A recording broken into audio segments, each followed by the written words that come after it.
Ẹ̀yin èèyàn ilé èwo lẹ ṣe ẹ káàbọ̀ sí Mashola Gist TV. Ṣé àlàáfíà ni ẹwà gbogbo lè ń kọ́ gist tèmi bí a ṣe gbọ́ ò wọ́n ní.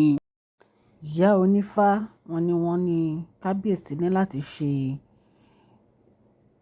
ètùtù láti fi cleanse gbogbo àwọn nǹkan tó ti ṣẹlẹ̀, gbogbo oúnjẹ tí wọ́n ti jẹ látọ̀dọ̀ àwọn olórí yìí nígbà tí Queen Naomi ò sí nínú palace. Wọ́n ní láti ṣe ètùtù fún wọn.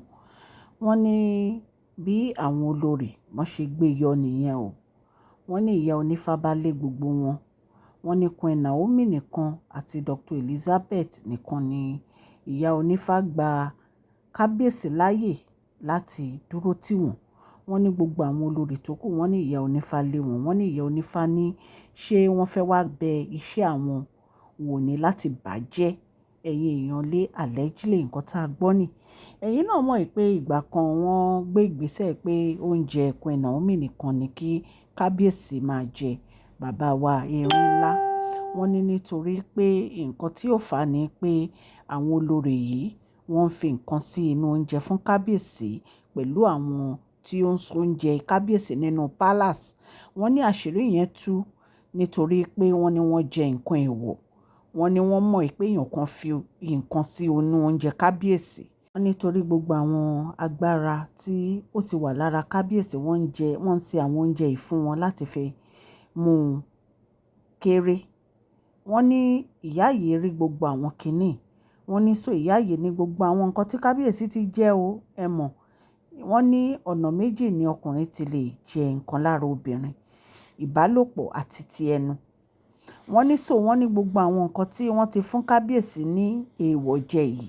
Wọ́n ní láti wá ṣe ètùtù, láti wá gbé àwọn ìgbésẹ̀ lórí ẹ̀ láti mú kúrò ní ara wọn. Nǹkan tí wọ́n ní màmá onífá yìí sọ nìyí. Wọ́n ní ìgbà tí Queen Naomi àti Dr. Lizzy ti wà ńbẹ̀, wọ́n ní wọ́n lé gbogbo àwọn olórí tó kù tó yọjú ni o.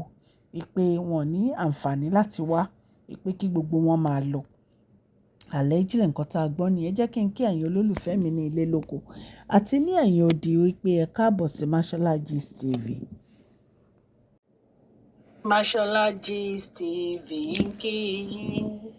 Mashola Gist TV ń kí yín. Adúpẹ́ atọ́pẹ́dá. Mashola Gist TV ń kí yín. Mashola Gist TV ń kí yín o. Ó ní ẹ ṣé o lọ́wọ́ ọkùnrin, lọ́wọ́ obìnrin, lọ́wọ́ ọmọdé, lọ́wọ́ àgbà. Lórí gbogbo bẹ́ẹ̀ ṣe ń comment, tẹ́ ń like, tẹ́ ń share. Adúpẹ́ ní ọwọ́ gbogbo yín. Mashola Gist TV ń kí yín. Ẹ̀yin olólùfẹ́ wa ẹ káàbọ̀ sí Mashola Gist TV. Ṣé àlàáfíà ni ẹwà gbogbo lè ń kọ́? Orúkọ mi ni Mashola kò yí padà. A máa ń sọ̀rọ̀ nípa celebrity gist, royal gist, politics àti gbogbo nǹkan tó ń ṣẹlẹ̀ ní agbègbè orílẹ̀-èdè bàbá wa ní ilẹ̀ Nàìjíríà.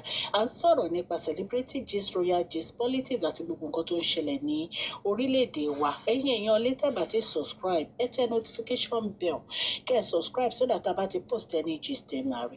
A ń sọ Yorùbá lórí channel yìí nítorí pé a fẹ́ gbàgbé àṣà àti èdè wa. Ẹ̀yin èèyàn lé à ń ṣe advert lọ́lọ́kùn òjọ̀kan lórí channel yìí. Ẹ kàn sí wa ní Mashola Gist TV.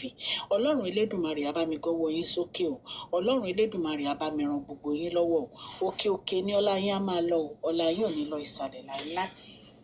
Ẹ̀yin èèyàn lé bí a ṣe gbọ́ o, wọ́n ní màmá onífá yìí, wọ́n ní wọ́n lé gbogbo àwọn olórí yìí padà wípé wọn ò ní àǹfààní láti wà ńbẹ̀, wípé nítorí pé nǹkan tí wọ́n wá ṣe ni kí wọ́n ba iṣẹ́ àwọn, kí wọ́n bàjẹ́.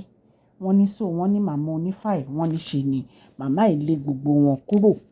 Wọ́n ní wọ́n fẹ́ ṣe cleansing yìí fún kábíyèsí nítorí gbogbo àwọn nǹkan tí wọ́n ti jẹ ní inú palace yẹn àti àwọn nǹkan tí wọ́n ti fi sí inú oúnjẹ fún wọn. Allegedly bá ṣe gbọ́ ni o. Torí ìgbà tí wọ́n gbé ìgbésẹ̀ yẹn pé kí Queen Naomi máa dáná fún kábíyèsí, ó ní àwọn nǹkan tí wọ́n rí tí wọ́n fi ní kí wọ́n máa dáná fún wọn, wípé oúnjẹ wọn nìkan máa jẹ. Ẹ rántí pé ńgbà yẹn wọ́n máa ń lọ gbé oúnjẹ láti Àkúrẹ́ wá sí Ilé Ifẹ̀ fún kábíyèsí ni. Ẹ̀yin èèyàn lé. Wọ́n ní wọ́n ṣe àwọn ètùtù yìí fún kábíyèsí láti fi mú gbogbo àwọn nǹkan tó ti jẹ kí wọ́n bàjẹ́ lára wọn.